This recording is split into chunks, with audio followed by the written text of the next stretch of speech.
Who will be the next president of Argentina? The country is headed for a presidential runoff next month after a first round of voting failed to produce an outright winner.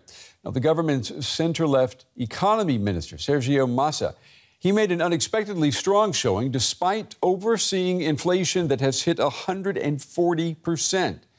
Now, he'll face the far-right libertarian Javier Milei in the runoff in 4 weeks.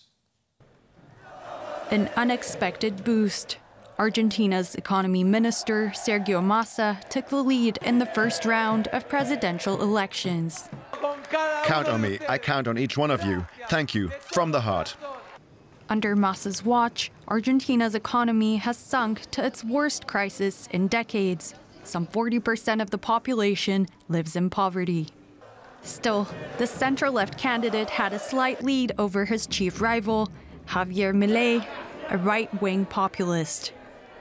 While Massa had promised the International Monetary Fund to cut spending, he announced tax cuts and social program expansions in the run-up to the vote, in a move seen as an attempt to win over voters.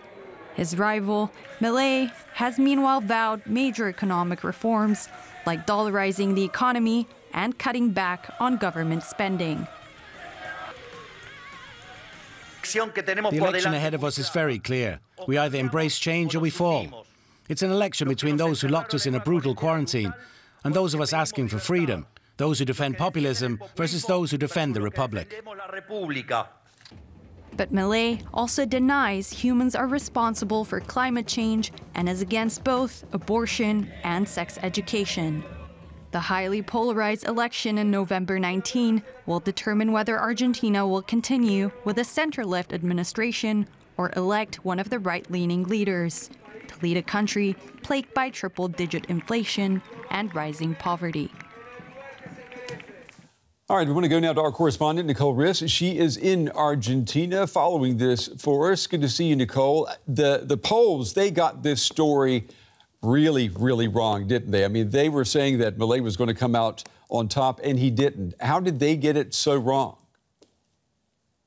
Well, to be fair, it was very difficult to foresee what's going to happen on Sunday. There were different polls, and the candidates were not far apart from each other. And there were also polls that actually indicated that we would go up into a runoff election and that Massa could have an advantage here. And the reason for that is that Milei, well, for some voters, he's just not the experienced type of politician. He's a newcomer, so that might have shied them away. But the other thing is that he has a quite radical set of ideas that he proposes for taking the government, for making things better in the country. These include, for example, privatizing the health and public education system, something that Argentina is very proud of. Dollarizing the economy, something that economists see as a very controversial idea that might not get them out of the crisis. And also he made controversial remarks, not only about the military dictatorship here in Argentina, which he is in denial about, at least about the crimes, also about the Pope. He called him an imbecile and also a representative of the evil on the earth. And that indeed also has turned voters away. We have testimony of that. Okay, yeah, I can imagine that could turn some people away. Let me ask you about Massa, though, the fact that he did so well. How do you explain that, considering he is the economy minister? He has served at a time when Argentina not only is having its worst economic crisis in 20 years, but it's also got inflation, triple-digit inflation. Why was that not enough to sink his campaign? Indeed, triple-digit, 140% hyperinflation. People here have to work several jobs to get through the months, and I mean the middle class. Massa benefited highly from the voters that turned away from Milei. They said, I'm going to vote the lesser evil. I'm going to vote for Massa. He's not my type of guy, but it's better than voting for Milei. So this was one pull factor for him to get these 6.77% of a head start. Nevertheless, it's not a good result for his party. It's actually quite weak as a result if we compare it. And this is to do because obviously, like, he is attached to the current government, who people blame for this economic crisis. And it will be very interesting how he's going to defend this advantage on the 19th of November when we see the runoff election. And we know that Milei, he's often been compared with Donald Trump. His election campaign, it was marked by disinformation. When you put all of that together, I'm wondering, is Argentina, is it bracing for what could be several weeks or even more of political volatility because of this. There will be hard campaigning. On Sunday night, both candidates already addressed those voters that they need now. The voters that voted for a third candidate on Sunday, they will have to kind of, really roll up their sleeves to get them, because there might be people who don't want to vote anymore because they're not represented by both of these candidates.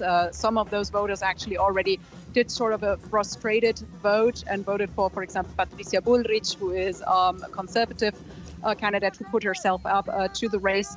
But there will certainly be a lot of campaigning, maybe more of a hard fight between the both of them. And I'm sure Milei will pull out all his, metaphorical guns to get to the presidency. So it will be interesting to see. Also the voter turnout, by the way, which has been a bit lower than the usual in this general election as well. Our correspondent Nicole Riss joining us tonight from Buenos Aires with the latest on what is shaping up to be quite the final run for the presidency of Argentina. Nicole, thank you.